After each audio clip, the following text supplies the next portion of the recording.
Fala galera, tá começando mais um 1504 podcast, o podcast que fala sobre empreendedorismo, pessoas e cultura. E particularmente hoje a gente vai falar um pouco sobre cultura. Eu tô com o Rafael de Quadros aqui e ele é o fundador do canal História Medieval. E ele vai se apresentar um pouquinho mais. Rafa, seja muito bem-vindo, cara. Tô muito curioso pra saber pra onde que vai ser direcionada essa conversa. Seja muito bem-vindo, fica à vontade. Obrigado, Rafael. Eu que agradeço aí todo mundo que tá assistindo também. É uma honra estar aqui. Minha primeira experiência com o podcast, aliás. Então, talvez eu saia um pouco a língua presa, mas se sair é porque é deficiência de fábrica mesmo. Mas eu me chamo Rafael, moro aqui em Curitiba mesmo. Sou fundador da página História Medieval. E a fundação da página aconteceu meio que sem querer. Não era... Acho que Deus escreveu meio errado e acabou saindo, porque era para eu ser padre antes de ser o historiador e também fundador da página, né? Aí meio que deu errado o plano de Deus e falei, vou colocar esse rapaz para ser historiador e fundar a Idade Média, a página da História Medieval. E aqui sou eu, o fundador da página então, com todas as redes sociais e também com o site da História Medieval. Que legal. Cara, assim, a gente já conversou nos bastidores aqui, mas assim, a história é super interessante, sua como um todo. Eu queria que você começasse, assim, explicando por que você escolheu isso, de onde veio esse insight aí de, putz, eu vou ser historiador e vou fazer um canal sobre história medieval. Certo. Quando eu entrei no seminário, começou essa pegada de uma questão mais de curiosidade de saber o que era a história medieval em si. Quando entrei no seminário, tínhamos aulas sobre religião e foi muito predominante nessa época sobre a questão católica lá, né? Porque, lógico, vai ser padre, né, Rafael? Aí, em questões do estudo, o padre sempre falava, foi nesse período que a Igreja Católica começou a expandir. Foi nesse período que a igreja aconteceu. Nesse período também o islamismo começou a se expandir. Tá, mas qual é esse período? Aí o padre começou a explicar, foi na Idade Média, que foi após a queda do Império Romano, e eu tinha, 15 anos, então não tinha uma compreensão muito didática do que era. E até no ensino médio os professores falavam sobre a Idade Média, mas era uma coisa mais, feudalismo, cavaleiro, queda do Império Romano e Constantinopla. Tipo, não tinha uma abrangência do que era a Idade Média. E aí eu comecei a fuçar o que era, o cavaleiro. Eu falei, cavaleiro é quem anda sobre o cavalo. Poxa, simples assim, né? Eu não tinha esse conhecimento. E depois, com o tempo, eu saí do seminário. Quando eu saí do seminário, eu comecei a fazer filosofia. Eu falei, não, essa não é a minha área. Então eu verti daí o caminho para fazer história. E quando eu entrei no curso de história, eu comecei a ter muito mais paixão quando tinha aula sobre Idade Antiga e Medieval. Falei, não, essa é a minha área, não tem como eu tentar escapar disso. Quando você saiu do seminário, você deixou a carreira apostólica. Eu larguei o hábito, falei, hábito. Isso aqui no momento não é o que eu preciso no momento. Até porque aconteceram algumas coisas para eu ter saído. Meu pai acabou indo para uma 10ª melhor e eu saí do seminário nessa época também. Aí foi aí que eu enganjei mesmo na questão da história. Legal demais, legal demais. E você fez história, você é historiador, formado e tudo mais. Exatamente. Sou formado em História e tem uma pós-graduação que foi lá em Portugal, que fiz uma especialização sobre História Medieval, mais focado para trazer esse conteúdo. Na verdade, eu queria ser professor de sala de aula, mas é meio complicado trazer esse assunto só medieval. Então eu falei, não. Muito difícil ser um professor de história medieval, né? Só medieval no Brasil é muito difícil. Aí eu comecei a trabalhar, depois eu trabalhei só na área administrativa, no Bom Jesus, que é aqui próximo, e também na Uniandrade, que aí eu trabalhei na questão eu cuidava da parte do IAD, mas nunca cheguei a concluir, ser um professor de sala de aula efetivo. Já fui, mas eu nunca consegui concluir, só ser medieval. Não tinha essa opção na cartela do governo. Eu pensei, sala de aula não me apetece, não tem como fazer isso. Aí, então, eu fundei a página. A página em si, ela foi fundada em 2017, a História Medieval, o Instagram da página, né? Aí, um ano depois, foi fundado o site, que foi em 2018. Aí, sim, ele começou a tomar corpo, forma, ter um slogan próprio, um objetivo, uma meta, que é hoje a História Medieval em si, ela tem um foco principal, que é trazer o conteúdo de uma forma ampla, gratuita, para todo mundo acessar sem custo nenhum. Legal. E você é um cara empreendedor, né? Para criar tudo isso, assim, o meu ponto é, um assunto história medieval, intuitivamente, não é um assunto que, putz, todo mundo quer conhecer, todo mundo entende, é meio contra-intuitivo, né? O que você construiu, que, cara, é uma página de mais de 70 mil pessoas, você tem uma legião de pessoas que te acompanha, e aí esse é o ponto. Como é que você conseguiu transformar essa paixão sua em um negócio lucrativo para você? A página em si, aí que foi o pontapé. Eu vi que tava uma carência de conteúdo na questão da história. Porque quando eu pesquisava sobre a Idade Média, ia no Google e aparecia Inquisição, Peste Negra, Cavaleiro. Tipo, não abrangia outra mais. Tá, eu quero saber o que estava acontecendo na China nesse período. Quando a gente fala da Idade Média, é do século V ao século XV, ou seja, são 1000 anos de acontecimentos. E você tratar apenas que estava acontecendo a Peste Negra, Cavaleiro e Inquisição... Em 1000 anos, né? Tipo, fica muito raso. É o que está no livro didático também, né? Isso também ajuda muito. Eu pensei, vou criar um conteúdo com uma certa relevância para o pessoal que só fica nesse arroz com feijão também comer um bife, comer, sei lá, uma esfirra, para ampliar muito mais essa gama. Aí eu pensei, bom, para eu ter esse conteúdo, eu tenho que fazer isso aqui, ter um site. Então eu fui lá, como é que monta um site? Eu fui lá, aprendi, tem um domínio, o que é domínio? Então eu comecei a aprender do zero para conseguir ter um site. Claro, o site inicial era um blogger do Google, tipo, muito ruim, até para eu acessar, para colocar conteúdo era péssimo.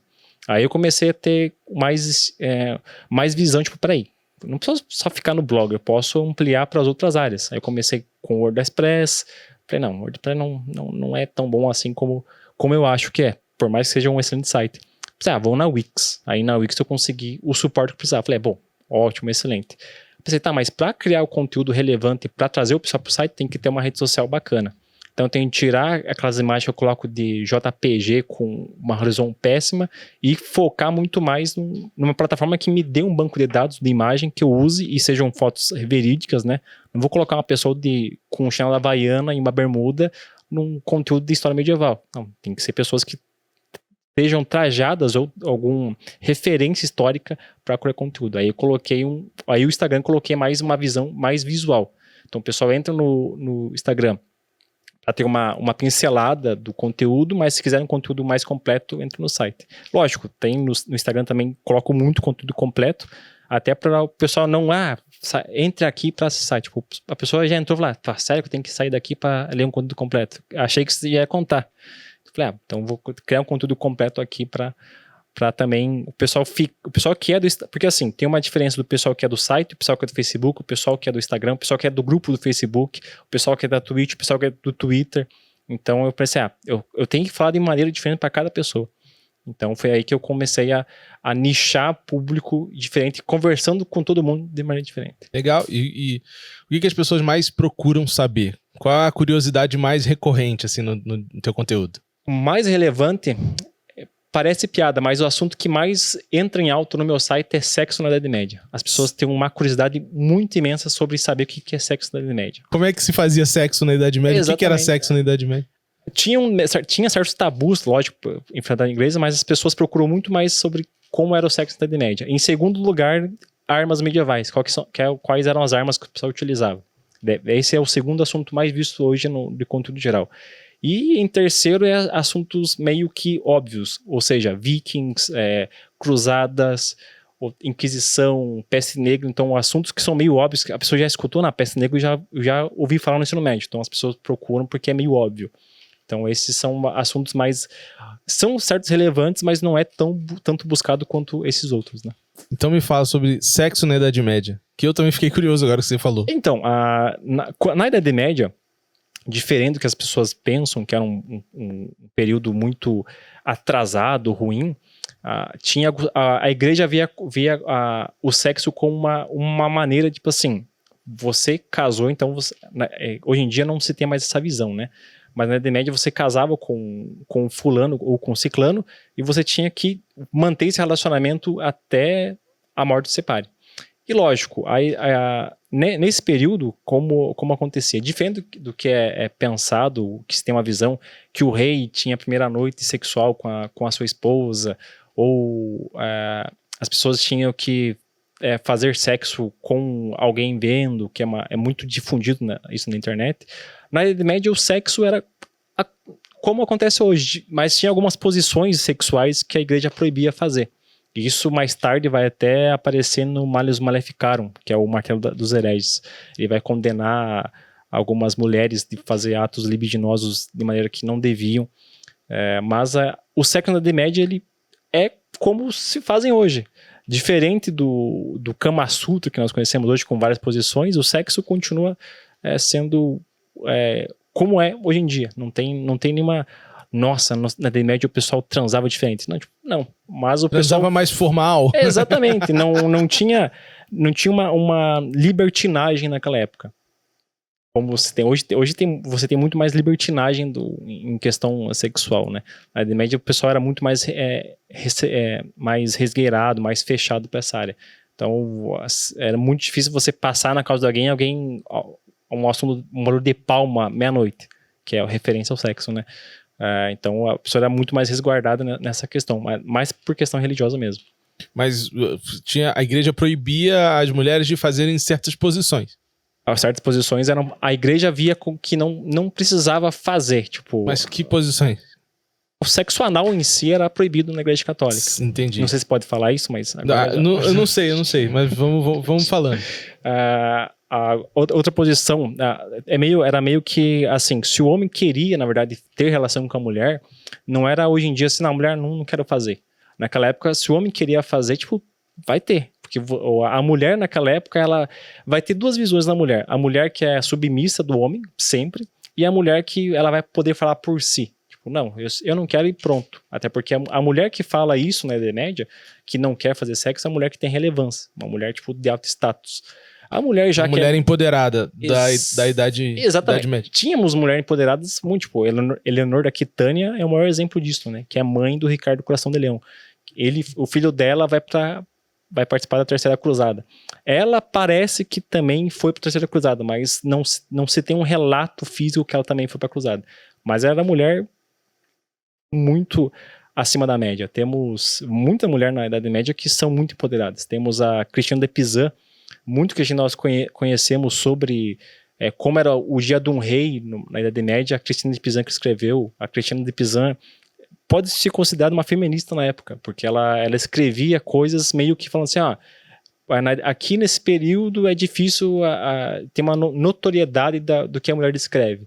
Então se tem uma pegada, tipo assim, a mulher querendo, tipo, ser vista sem precisar ficar fazendo... meio que ela fazia uma revolução, mas sem falar que era uma revolução que ela queria. Ela queria um reconhecimento que na época não tinha.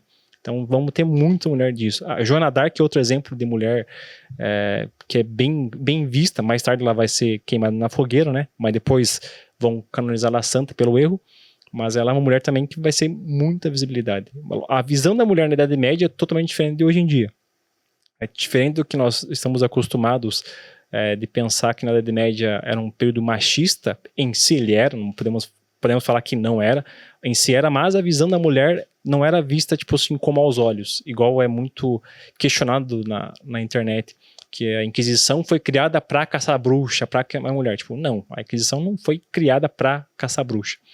Mas voltando ao assunto lá, a questão de submissão, quando menos status você tem na sociedade naquela época, é muito mais fácil você ser submissa, ou submisso também. O homem também era, até por questões de vassalagem e sucerania.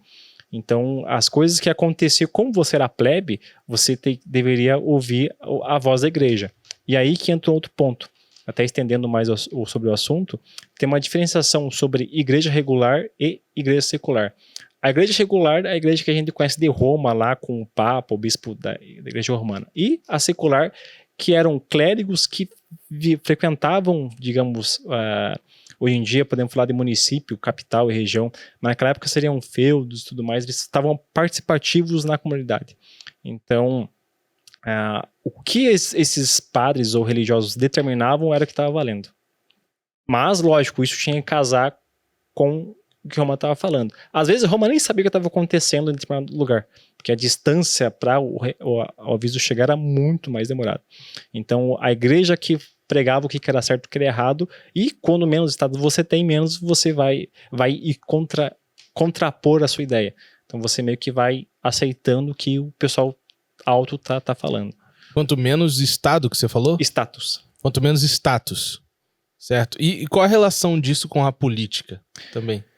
Muito grande. Até porque a Igreja Católica ela vai se permanecer na história por questão política. A Igreja Católica ela vai surgir quase 300 anos após a morte de Cristo, com o Concílio de Nicéia. O Concílio de Nicéia vai ser o primeiro concílio, aliás, que vai determinar como vai acontecer o que vai estar escrito na Bíblia, quem que vai ser, quem vai pegar cada cargo. Mas a Igreja Católica em si, só falando ali, a Igreja Católica vai ser oficializada pelo governo. O Estado romano vai falar: a Igreja Católica hoje é a religião oficial do governo. Quando o Constantino faz isso, tipo, bate o martelo, a Igreja começa a criar poder. Então tudo que você tinha um conhecimento, eu sou adorador do Deus Água, tá? Mas agora a Igreja Católica é o Deus dele que tem que adorar. Então eu não posso mais adorar o Deus Água, tenho que adorar Cristo. Ah, mas eu não quero. Tá, mas então você está indo contra o imperador, porque é a religião do imperador. Então aí começa esse envolvimento da política junto com a religião. Sempre teve, na verdade, né? No tempo dos faraós, os religiosos do Egito eram um status muito superior. O faraó, na verdade, ele era como se fosse um deus encarnado em ser humano na Terra. Então a religião e a igreja sempre andaram junto. Essa questão de não se deve falar... Religião e política. Exato, não se deve falar de religião, não discute por religião política. Tipo, os dois sempre estiveram unidos. Então não tem como hoje em dia você querer separar. Não pode colocar um padre para ser prefeito porque ele é religioso. Tipo, tá, mas ele pensa como um ser humano. Ele é um cidadão também. Exatamente. Né? Ele come, ele tem vontade de tomar água, tipo, um ser humano normal. Então, hoje em dia a gente vê com um mau presságio, mas nesse período da Idade Média que vai favorecer o cristianismo. Quando o Império Romano rui, que vai ser em 476, ele vai ruir, ele vai declinar. A única instituição que vai permanecer é a Igreja Católica. E lógico, as pessoas que os vândalos e tudo mais, os outros reinos que vão suceder o Império Romano, vão olhar a Igreja Católica e falar: peraí, a Igreja Católica tem uma coisa muito favorável que não é questão de religião, mas eles têm conhecimento, eles têm a maneira de escrever, eles têm escribas. E se eu começar a escrever e relatar as coisas, eu tenho um poder sobre os outros. Então, a Igreja Católica vai ser a minha aliada. Então, aí tem o crescimento da Igreja Católica. E, nesse ponto também, vai surgir vamos ter, na verdade, essa questão de... Aí entra um ponto interessante, aliás. As 3 maiores religiões do mundo são religiões que surgiram através de você ter um documento escrito. Seja a Torá, seja a Bíblia, seja dos muçulmanos, como é que é esqueci o nome. O Alcorão. Alcorão. Exatamente. Então, essas 3 religiões, elas têm um documento escrito, tem como comprovar que a minha religião é verdadeira porque está escrito aqui. E vamos supor lá para frente, você acredita no Deus Água, tá? Mas como você acredita no Deus Água? Tem uma comprovação? Qual é a documentação que tem sobre o Deus Água? Você fala, bom, não tenho. Aí você chega para uma pessoa romano lá no ano 300. Mas o Deus que eu adoro, ele veio aqui para a Terra e morreu, sabia? O nome dele é Jesus. E ele subiu para o céu. Tem comprovação dele. Porque eu tenho um apóstolo dele aqui, que conviveu com ele. Você fala, nossa, o meu Deus Água não tem como comprovar, porque eu nunca vi ele. Aí você consegue meio que mudar a percepção. E com isso também, você começa a tirar a visão do imperador de Deus. Porque em Roma, o imperador era como se fosse o líder supremo. Tipo, era um Deus em forma de homem. Quando você fala, não, tipo, o imperador não é Deus. Deus é Cristo, é Deus. Deus da nossa religião católica. O imperador não é Deus. O povo começa a... peraí, faz sentido. Porque... abre uma dualidade ali, né? Exatamente. Você faz o povo... Peraí, é verdade. Esse imperador não é tão bom assim, porque ele é mortal, né? Ele não vai fazer multiplicação do pão, né? O seu Deus parece que fez, né? Sim. E a Igreja Católica é interessante porque ela vai começar a culminar, vai começar a crescer e florescer nas pessoas que eram bem menos desfavorecidas, até chegar então no imperador. Até porque nesse período tem muitos acontecimentos ao mesmo tempo. Tem o cristianismo crescendo e o imperador meio falando assim, tem que acabar com o cristianismo aqui, né? Que a gente tá adorando o Deus Júpiter, então tem que tirar, Deus Marte, tem que tirar esse cristianismo aí. E quando mais matava cristão, mais cristão surgia, porque assim, eles estão morrendo, mas se morrer, ele vai ganhar o céu. Então ele virou Marte. Então falar, mas aí tem a visão, tipo, mas o céu é tem o céu paraíso, lá você tem tranquilidade, paz, vai beber da fonte de Deus, vai viver eternamente numa paz, uma tranquilidade. Aí você repara a sua vida, mas aqui na Terra eu sou romano, plebe, passo fome, minha família também. Parece que ser cristão e ter uma vida após a morte é interessante. Então acho que eu vou começar a virar cristão. Então você pega mais um cristão e, governador, você não pode ser cristão. Tá, mas se você quiser me matar, eu vou matar, porque se eu morrer, eu vou morrer em nome da religião. Se eu morrer em nome da religião, meu céu está garantido. Então isso começou a favorecer muito mais. E lógico, fora do Império Romano, as pessoas, as ordens estavam se rebelando contra o Império Romano e muitas pessoas estavam querendo invadir o Império para tomar e saquear o Império Romano. Então o imperador tinha dois problemas. O interno, que era a religião católica que estava crescendo muito, e fora as pessoas querendo fazer rebelião e tudo mais e querendo invadir. Então o imperador falou, é muito mais fácil eu oficializar essa religião, até porque a mãe do Constantino, ela tinha um contato com a religião católica e ela viu, essa religião é diferente. Ela tem um brilho diferente que nós romanos não temos. Aí mais tarde o Constantino vai ser batizado e com ele sendo batizado, aí sim é meio que decretado e oficializado que é a religião do imperador. E como eu falei anteriormente, como o imperador era tipo um deus, tudo que o imperador fizesse, as pessoas tinham que seguir. Então, o imperador falou que hoje é dia da árvore. Hoje é dia 11. Tá, beleza, então hoje é dia da árvore. Então, naquela época, ele sendo batizado, todo mundo tem que ser batizado. Então, qualquer crença que você tiver, esquece, apague. Teria que seguir a crença do imperador. E lógico, isso vai favorecer muito mais. Agora, a gente tá num momento político bem sensível, né? Mas você falando de religião e política, eu acho que me remete muito aos dias atuais. E tem até uma máxima que diz assim, quanto mais eu conheço o passado, mais eu consigo olhar para o futuro e prever minhas condições no futuro.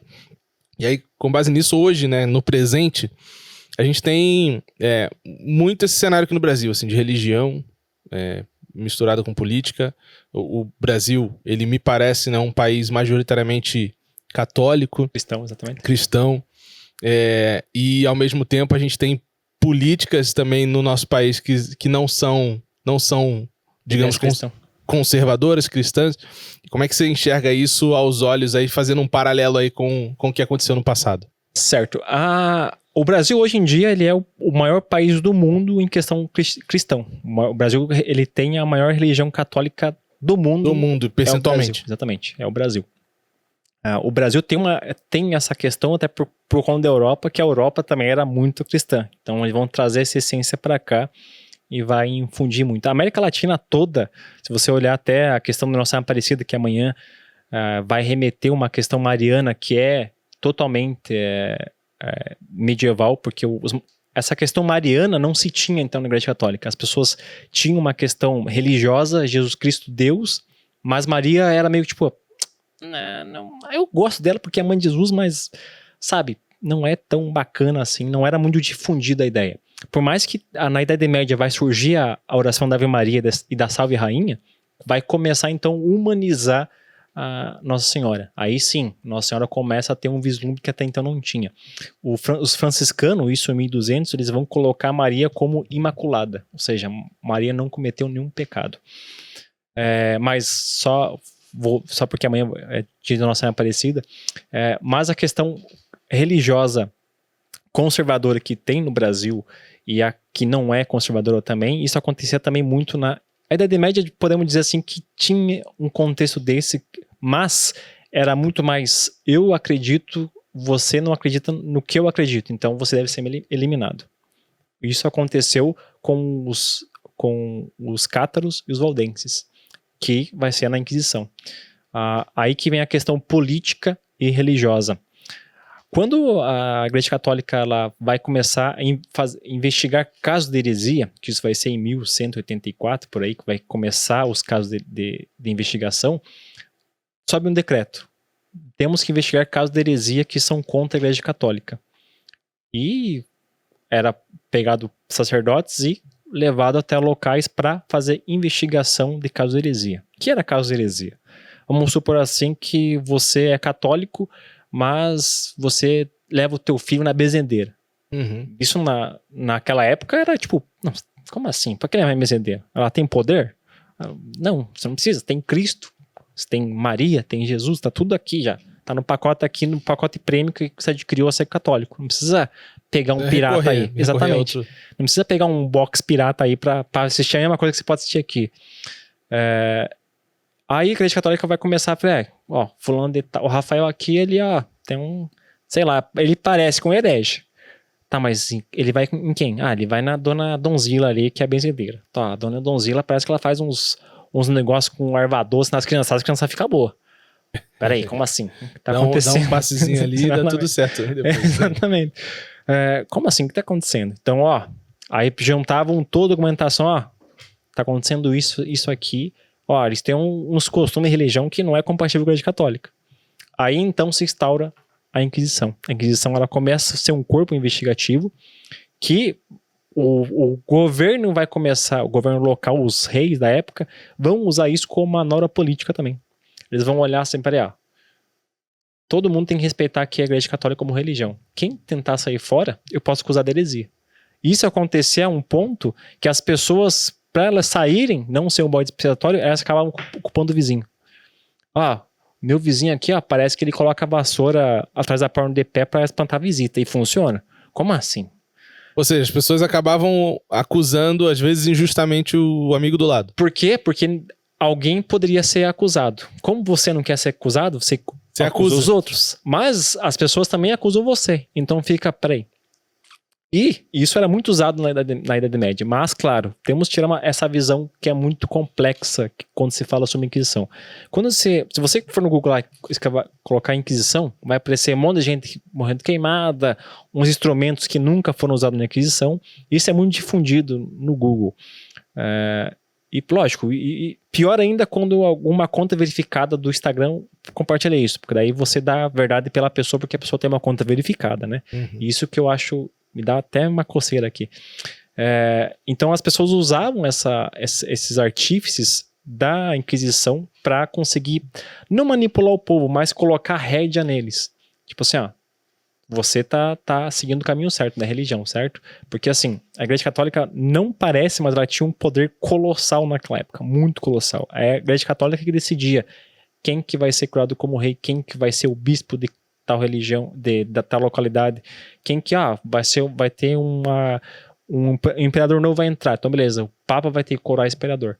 Então a Igreja Católica tinha esse poder, então ela tinha controle total da Europa. E lógico, voltando ao assunto lá do eu acredito, você não acredita, temos que lembrar nesse período também tem uma expansão de uma outra religião que está subindo bruscamente, que é o islamismo.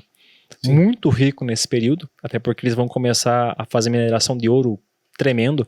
Eles vão estar muito mais desenvolvidos do que a Europa, os árabes, a ponto de eles fundarem a primeira universidade do mundo. A primeira universidade do mundo vai ser fundada em 882 por uma mulher muçulmana. O nome dela é Fátima, aliás.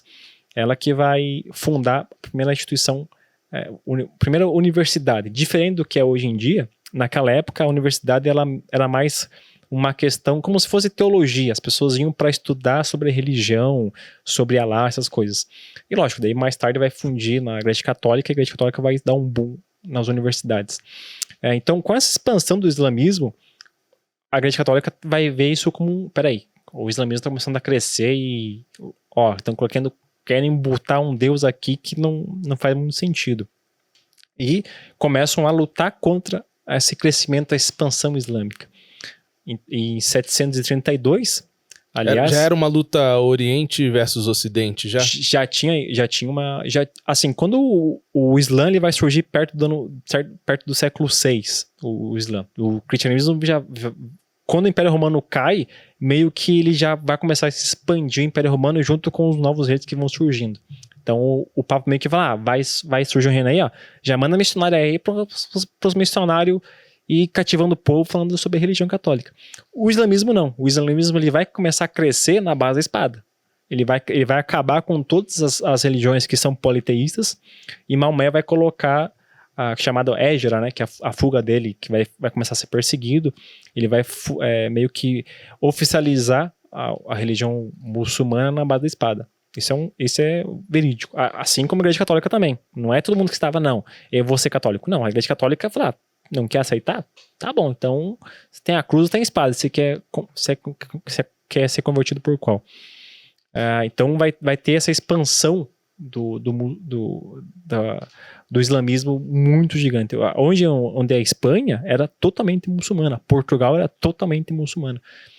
Aí, perto do anos 700, quando entra Carlos Martel, que é o Carlos o Martelo, que é aí que vem o martelo, porque ele vai meio que parar a expansão muçulmana. Isso vai ser em 10 de outubro de 732, se não me engano, na Batalha de Tours. Ele vai meio que frear a expansão. E quando eles param de expandir, então os muçulmanos param de conquistar novos territórios europeus. E aí a Europa começa a meio que tomar os povoados que eram muçulmanos, que foi retomado nessa batalha, e começar a cristianizar todo mundo. E na Inglaterra, os anglo-saxões que vão estar nesse período, o Papa vai mandar um monte de missionário. E São Beda vai ser porque o São Beda ele vai escrever sobre a história do como o cristianismo vai crescer no meio do povo pagão na Inglaterra. Ele vai dar um relato sobre essa questão do como nós chegamos aqui e conseguimos converter o povo. Nossa, hoje nós tivemos aqui na Inglaterra, a gente conseguiu converter um povoado gigante. Aí você vai ver relato do começo do inglês antigo, você desenvolver também por conta dos anglo-saxões.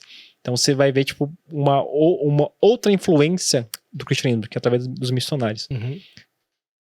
E essa questão com essa manobra política e religiosa, as pessoas vão começar a expandir essa questão do cristianismo, muito também por conta dos reis. As cruzadas vão ser uma questão muito mais política do que religiosa. Até porque se o cristianismo cai na mão do muçulmano, o seu reino não vai ser mais pertencer a você, vai pertencer ao muçulmano que vai tomar.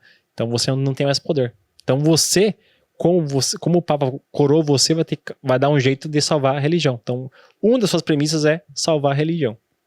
Então, quando você era ordenado rei, você tinha uma premissa de ser rei, governar com toda a lealdade, mas proteger também a religião católica. Legal. E a religião, eu não sei se você consegue dar essa opinião, essa análise, mas na tua opinião, a religião ela surgiu muito mais como uma medida de controle humano ou como uma medida social? Qual é a tua visão sobre isso? Assim, principalmente olhando nesse aspecto da Igreja Católica, que ela estava acima da nobreza, que por sua vez estava acima da plebe. Qual é a tua visão a respeito disso no passado? A religião, ela foi uma coisa sempre teve no meio da humanidade, desde o princípio. A partir do momento que a pessoa começou a morrer, as pessoas começaram a pensar, peraí, essa pessoa morreu, vai pra onde? Pensa sempre na transcendência. Exatamente. As pessoas sempre pensaram, tipo assim, que ela foi pra um lugar bom. A pessoa morreu. Aí começou a ter um conceito de céu, tipo, uma pessoa que regia, Deus, aí vamos ter o Ra, vamos ter Zeus, vamos ter Júpiter, Marte, vamos ter, tipo, vários deuses. Aqui temos o Império Azteca, Inca também, aqui na América. Então, a partir do momento que as pessoas começaram a morrer, começaram a pensar, peraí, essa pessoa morreu, então ela foi pra algum lugar. Então, se ela foi pra algum lugar, existe um pós-morte. Se existe um pós-morte, então a gente tem que começar a ter uma tendência a fazer as coisas que agradem, porque isso movimenta o nosso dia a dia. Se a gente não fazer tais coisas, tais rituais, talvez a nossa safra não seja muito frutífera. Então as primeiras religiões começam a surgir daí. Aí começa a tomar forma. Até que uma das religiões, que é o judaísmo, que podemos dizer que seria a religião mais fornecedora de informação para ter conteúdo para fundar o cristianismo e o islamismo. Até quando o judaísmo nasce, que vai ser pela fuga da Babilônia, eles vão começar a escrever a história da humanidade através da visão do judaísmo. E quando eles fazem isso, você cria o documento escrito, que eu falei. Nossa, tem um documento escrito de como nós fomos criados. Por mais que tenha já em outros períodos temos placas de barro escrito, mas o judaísmo ele fez uma forma diferente. Ele conseguiu espalhar o evangelho de uma outra forma. Ele começa a expandir essa questão religiosa e o cristianismo vai pegar uma boa parte disso, porque aí que vai surgir Jesus Cristo, que vai ser da linhagem. Quando surge Rei Davi no judaísmo, ele meio que dá um start para trazer uma linhagem de Jesus Cristo. Então vai surgir Jesus, aliás, né?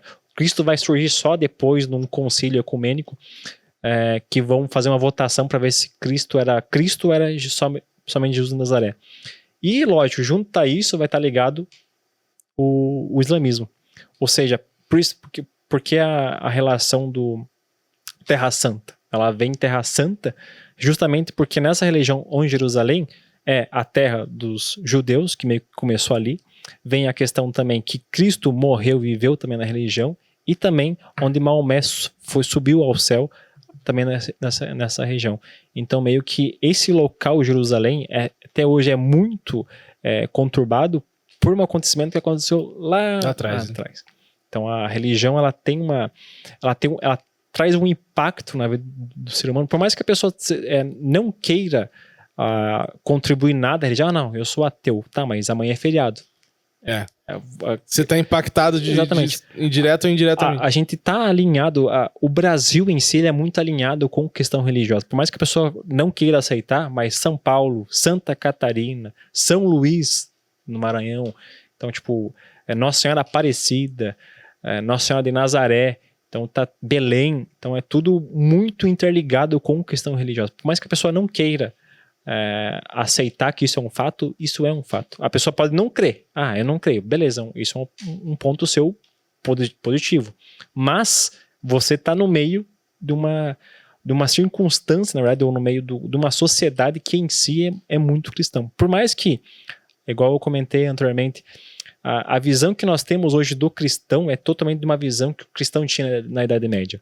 Hoje em dia, o cristão é meio tipo Subway, faça do seu jeito. A pessoa hoje é cristão, mas eu acredito também em horóscopo, eu leio uns livros do Chico Xavier, eu acho bacana. É meio aquela linha do que você estava falando da igreja formal e da igreja secular, né? A secular tem uma diferença, porque assim, a regular, a igreja concreta, é a que determina os dogmas. A secular, podemos dizer que é a igreja do povão, mas ela tinha uma ligação tremenda com a regular. Com a regular, tipo assim, o que está acontecendo aí?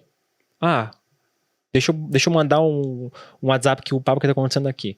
O papo meio que sabia o que estava acontecendo, até porque para não sair da rédea. Por mais que tenha saído muitas vezes da rédea, a Inquisição, tem uma Inquisição episcopal e a Inquisição papal. Quando o Papa manda a Inquisição papal é porque o Papa quer a rédea. Porque, peraí, o pessoal está usando a ferramenta que era para fazer investigação e está acusando a pessoa sem motivo nenhum. Só porque a pessoa, sei lá, limpa o cachorro dele com arruda. Então era nesse sentido. Mas hoje em dia as pessoas têm uma visão totalmente diferente naquele período. Naquele período, as pessoas tinham uma visão meio tipo, eu já tô condenado pro inferno, então eu tenho que viver uma vida toda plena rezando para conseguir o céu. Hoje em dia, o assaltante vai roubar qualquer pessoa na rua faz o sinal da cruz. Então, tipo assim, já começa por aí. Mas as pessoas têm uma visão de Deus muito mais esse Deus aqui é bonzinho, ele vai me perdoar, assim como o rei, ele vai falar, não, Rafael foi gente boa pra caramba, não é porque ele ficou matando pessoas aí, foi um senhor a crime, mas no final ele se arrependeu, então, ele ganhou o céu. Naquela época, não. Você fez um assassinato, putz, abraço, é pro céu. Não é pro céu. Aí que surge, então, o que nós conhecemos hoje como purgatório, que a pessoa tem uma chance para não ser condenada para o inferno. E o que nós conhecemos hoje como inferno é também uma visão da Idade Média, que surgiu com Dante Alighieri, com os nove reinos lá 9 círculos do inferno. Então essa visão que nós temos hoje do inferno, um lugar ruim, péssimo, também é uma pegada da Idade Média. E também tem um purgatório que vai surgindo na Idade Média, meio que dá uma esperança para a população que estava meio sofrendo. Legal. E a gente está na Idade Média, né? Voltando pro rumo da questão. Você estava comentando lá no início sobre aquilo que as pessoas mais têm curiosidade de saber, e até falou um pouquinho da Inquisição, da caça às bruxas. Esse ponto especificamente, que é um ponto muito comentado, explica pra galera que tá me assistindo e até pra mim também, o que foi a Inquisição em si e qual o impacto dela hoje? Aí que tá. Hoje em dia, a Inquisição de antigamente, por mais que tenha acabado, a instituição Inquisição, ela acabou, mas mudou de nome. Que hoje é alguma coisa da causa da fé, que eu esqueci o nome, perdão. Mas a Inquisição hoje em dia, ela é mais conhecida como cancelamento. Eu já chego nesse ponto para a nova Inquisição que nós vivemos. Já até tratei sobre esse assunto, que hoje a nova Inquisição é o cancelamento, que é muito atual hoje em dia. É uma ditadura de opinião. Exatamente.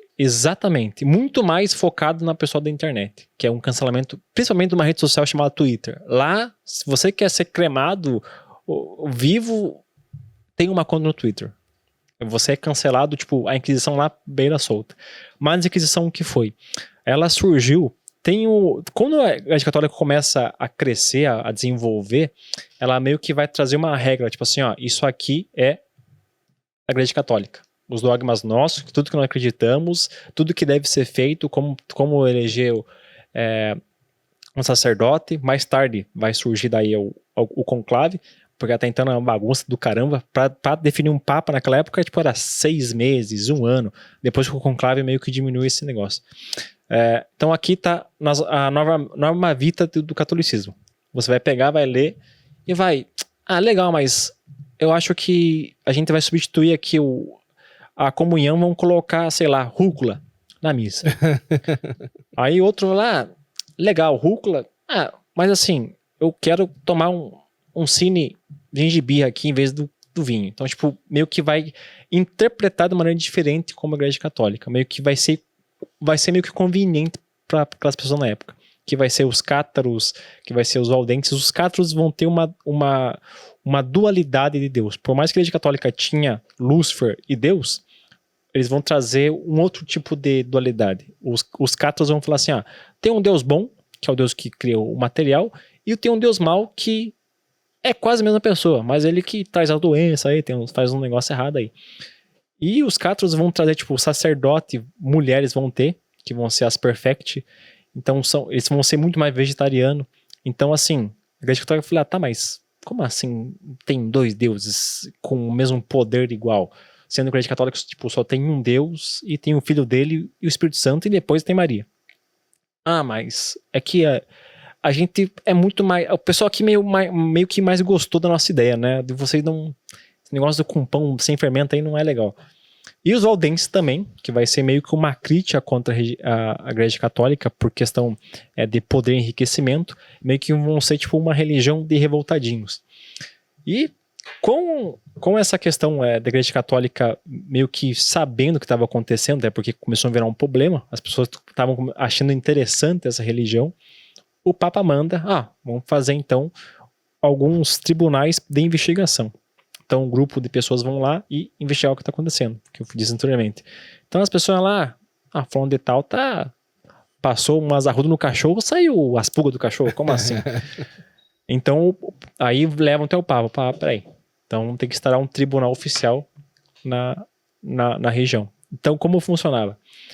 Quando foi decretado oficialmente a Inquisição, saiu um colégio de clérigos e chegavam na sua cidade e falavam, aqui, nessa casinha de sapé, a gente vai trazer um pessoal para conversar, pode trocar uma ideia aí de mano a mano, Quem tiver uma coisa a mais pra contar no segredinho, conta pra nós que a gente resolve.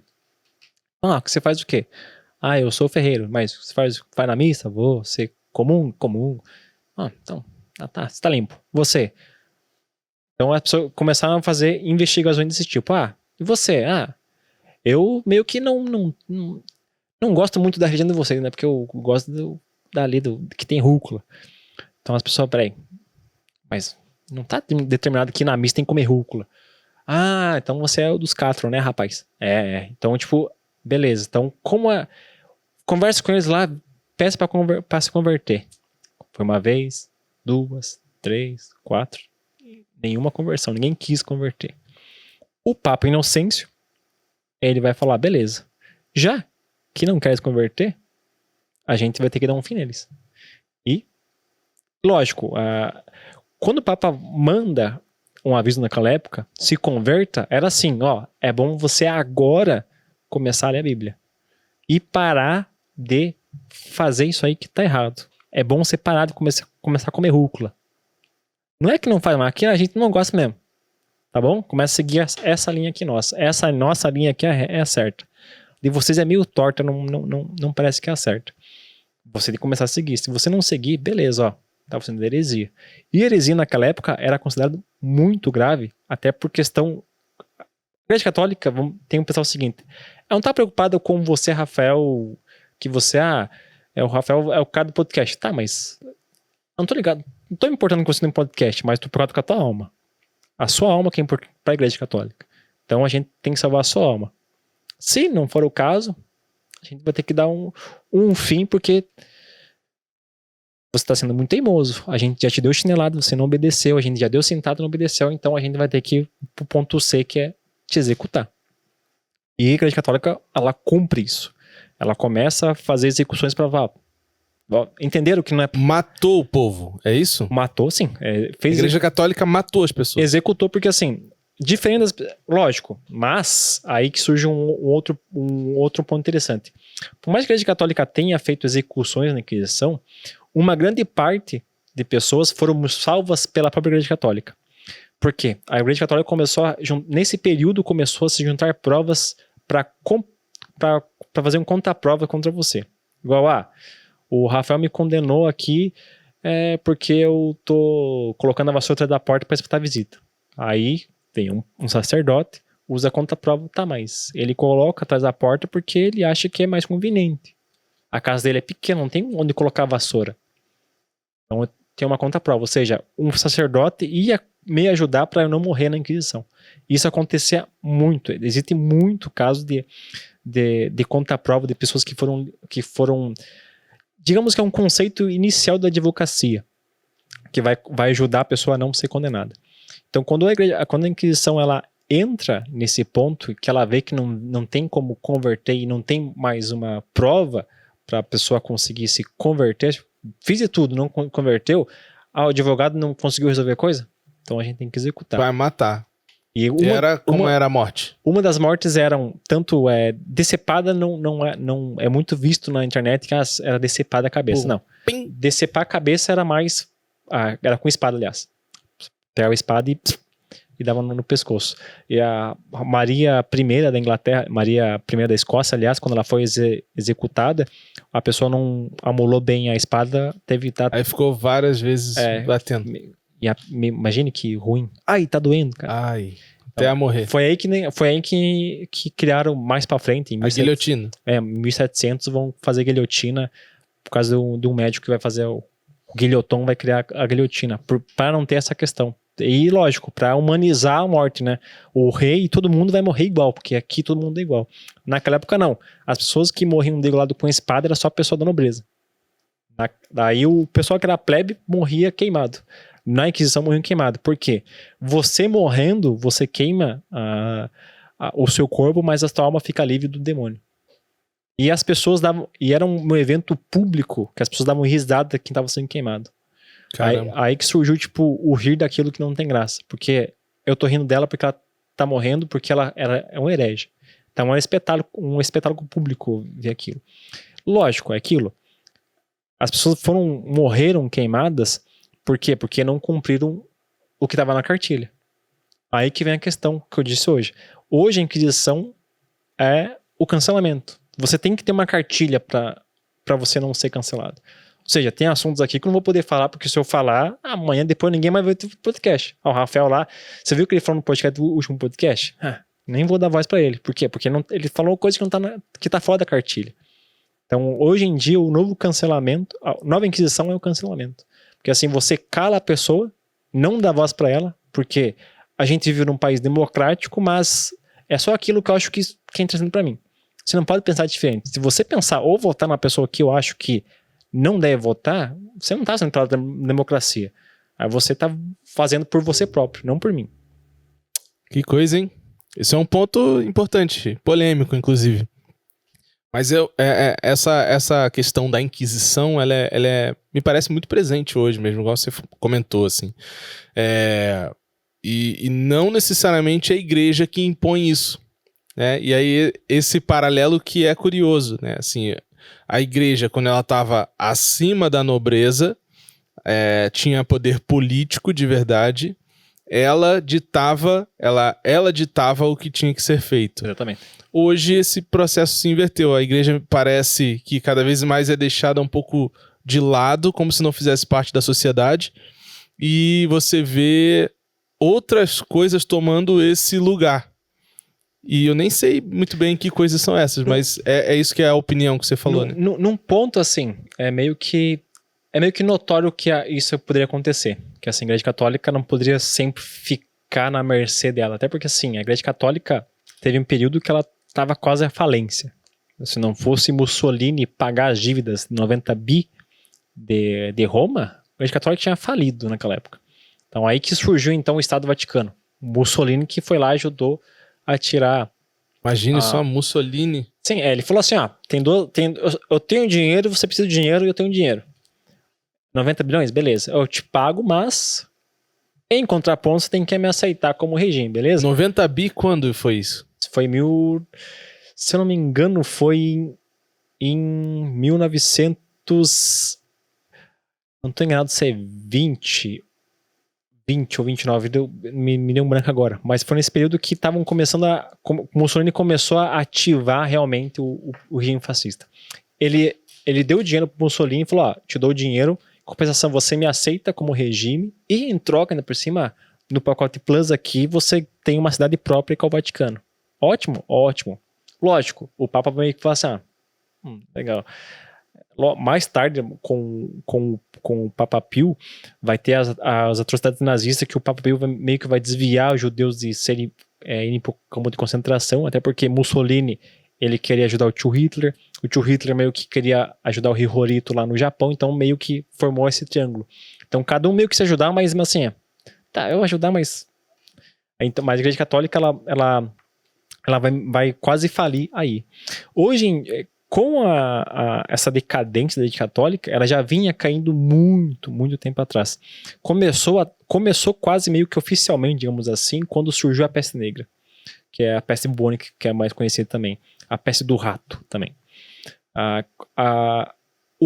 Vai começar a morrer muitas pessoas, mas muitas pessoas. Tipo assim, a ponto assim de matar metade da população da Europa. Metade da população da Europa nesse período. E quando você tem muita morte, você começa a recorrer a Deus. E o Papa não consegue conter essas mortes. Aí começa, peraí, se o Papa não consegue parar essas mortes, eu meio que não tô acreditando muito que Deus existe. Porque não tá funcionando eu acreditar nesse Deus.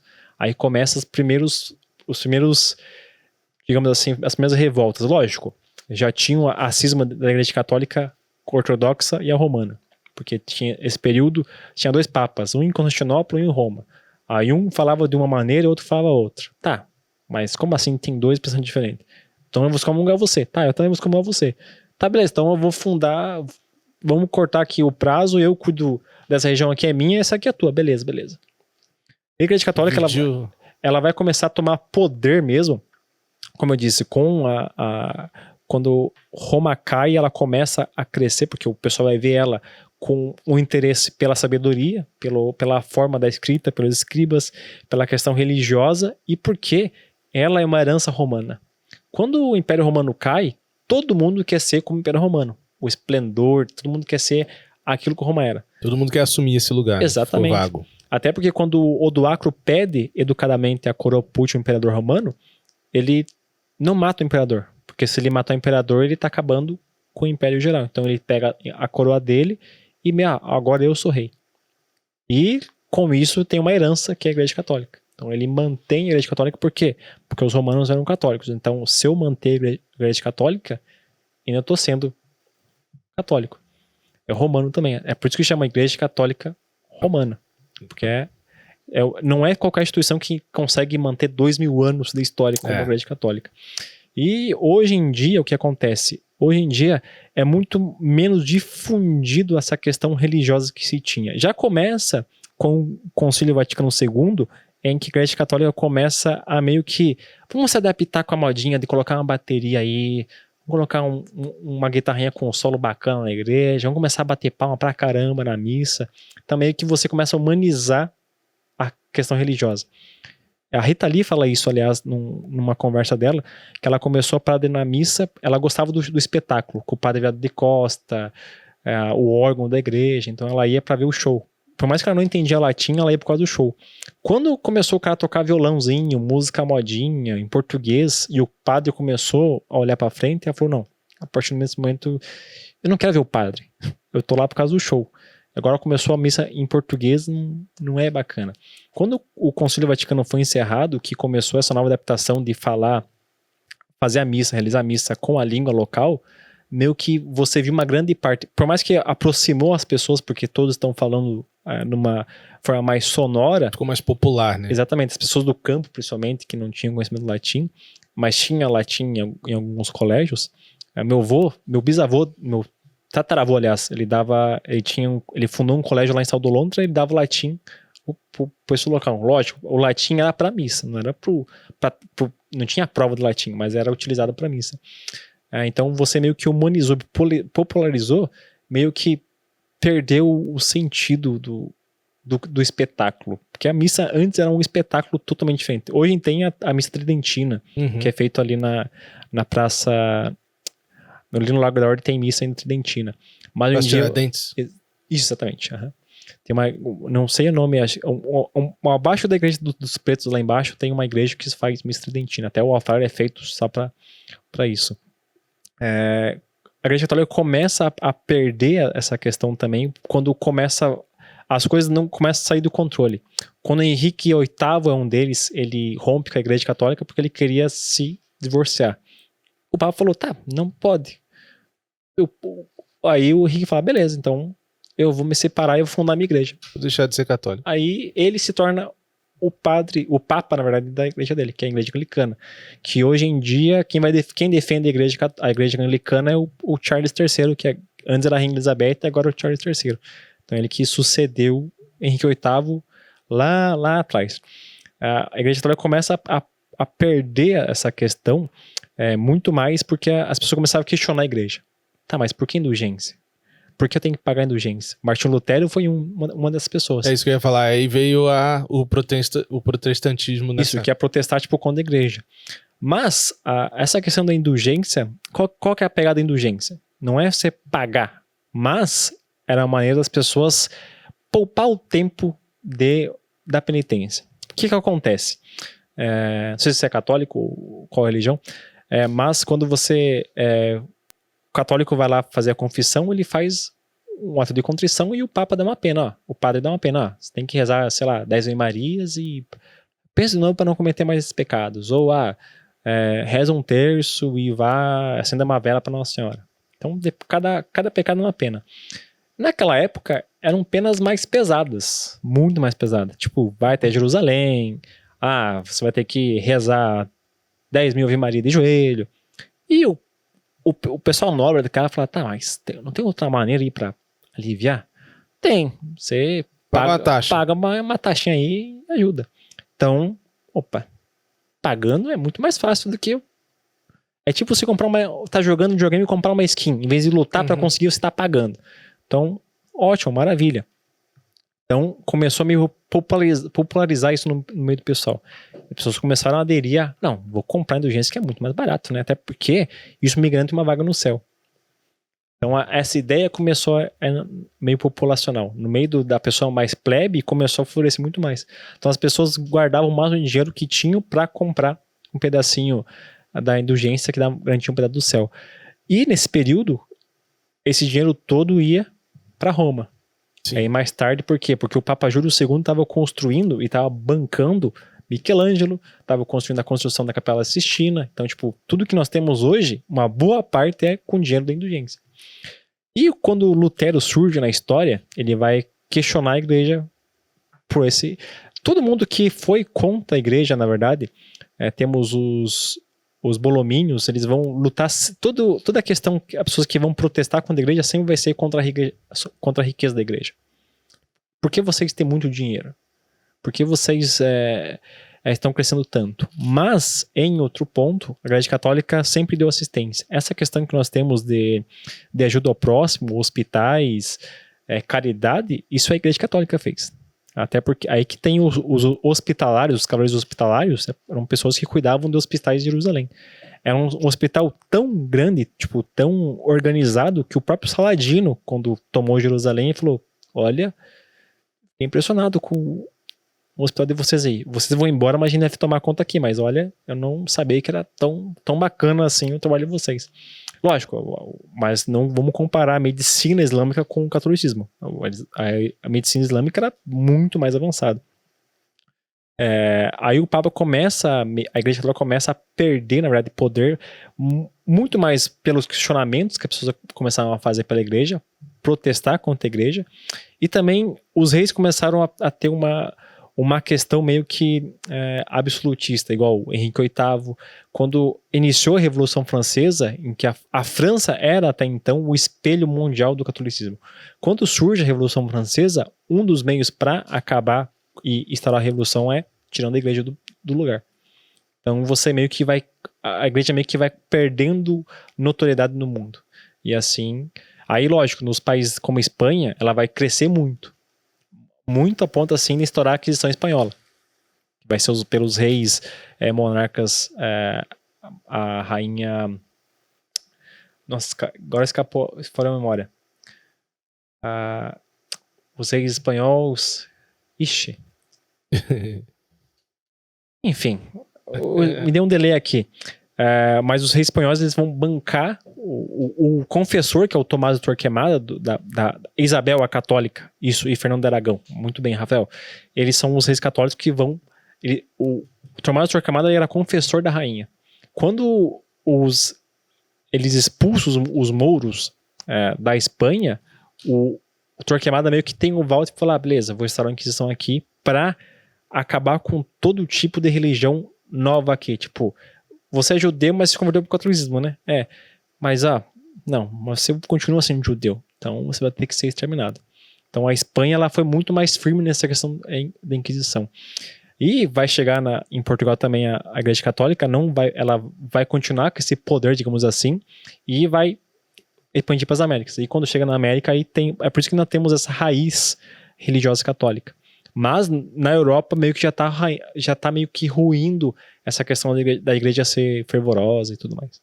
Cara, que legal, que legal.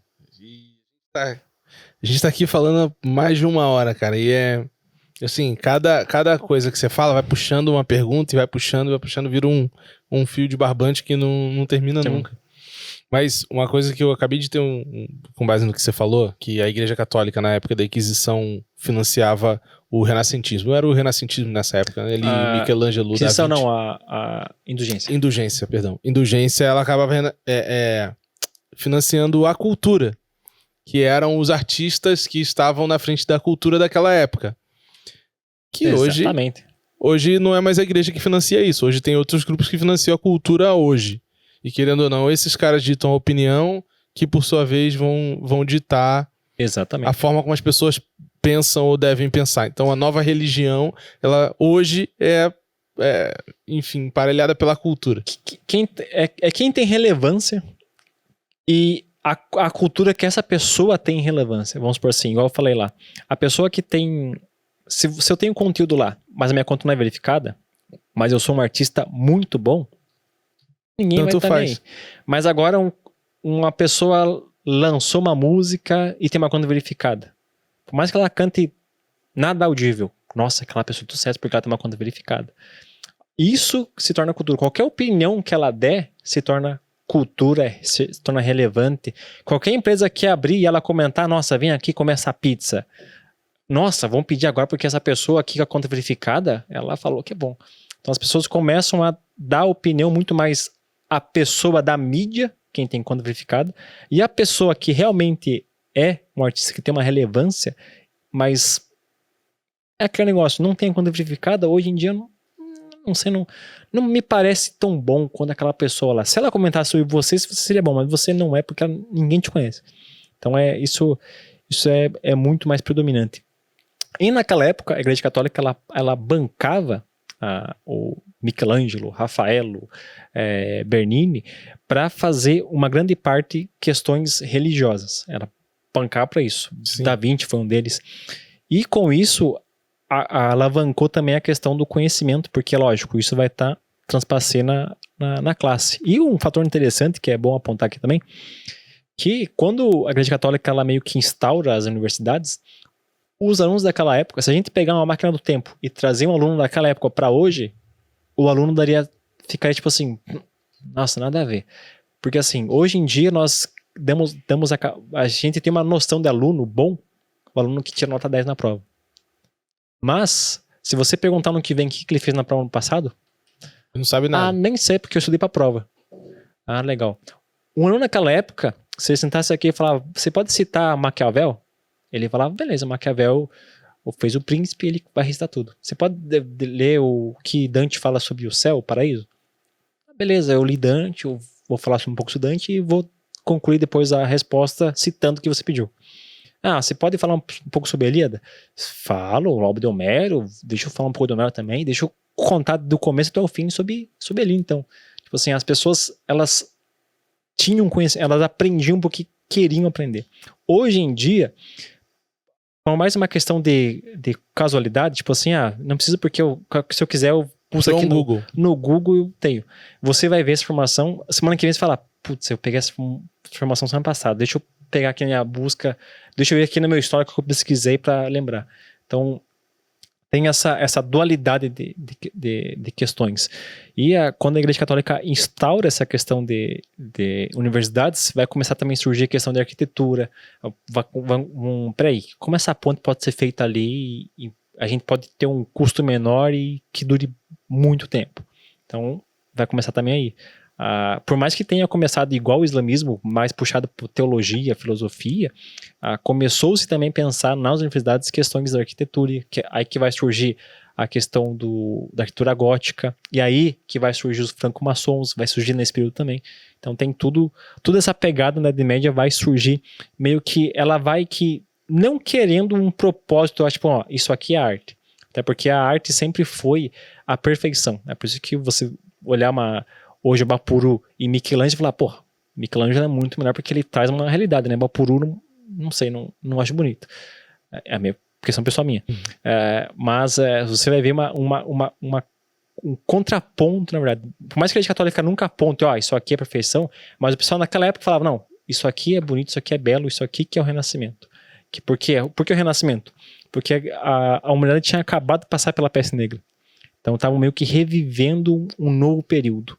Então vamos financiar tudo para resplandecer um novo brilho nesse mundo aí que vem o Renascimento. Lógico, com isso também vai trazer a má fama da Idade Média. A Idade Média se chama Idade Média por causa dos humanistas, que queriam falar que na Idade Média foi um tempo obscuro, de nenhum conhecimento, de burrice pra caramba. Mas, nesse período da Idade Média, vamos ter hospitais, o banco vai surgir aí, universidades, moinho de vento, óculos. Nossa, a questão marítima, pólvora, fogo de artifício surgiu na China, que também vai ter uma pegada da Idade Média, questão de escriba, muita coisa surgiu na Idade Média. Mas para falar que a Idade Média era um templo ruim, aí colocaram como Idade das Trevas. Caramba, cara, que bacana essa explicação.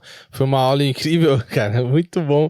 Como é que a gente faz pra seguir você, enfim, me fala dos teus produtos, como é que você tá divulgando tudo isso, como é que eu faço para comprar, conta pra galera aí. Certo, para quem quiser conhecer mais sobre Idade Média, tem o site historiamedieval.com.br e lá você vai ter a parte dos artigos e também a nossa loja. Lá na nossa loja você vai encontrar pingente, colar, pulseira, camiseta, moletom, e a parte da camiseta e moletom sou eu mesmo que faço, então tem qualidade lá. Já questões também, você tem canal de dúvidas, se você quer fazer vou fazer uma prova sobre feudalismo, você pode me ajudar, Rafael? Manda lá um e-mail na caixinha lá que eu passo de tudo para fazer um conteúdo no artigo lá para o pessoal ler de novo. E os canais é o Instagram, que é o História _Medieval, e no Facebook também é só colocar Facebook lá, historiamedieval.com.br, que aparece também lá a nossa página. Show de bola, Rafa. Cara, foi incrível bater esse papo contigo, muito legal o conteúdo. E pelo que eu fiquei sabendo, você tá bolando o podcast do História Medieval também, né? Sim. Vamos ver em breve se a gente consegue lançar. Vamos ver se a gente consegue lançar esse ano ainda. Se não der, vamos alinhar aí para ter um podcast da História Medieval oficial, um Medieval Cast aí. Eu quero ver se consigo planejar algo semanal também para ter sempre um conteúdo novo e o pessoal sempre estar inteirado no que é da Idade Média e tirar essa visão da Idade Média no período errôneo. Legal demais. Pô, tomara que dê certo, conta com a gente, com certeza. Com certeza. Vai dar tudo certo. Então é isso, obrigado. Você também que assistiu até agora, obrigado por estar aqui, pela audiência, por assistir. Comenta, compartilha, segue esse cara aí, que esse cara tem um conhecimento gigante. E até a próxima. Um abraço. Tchau, tchau.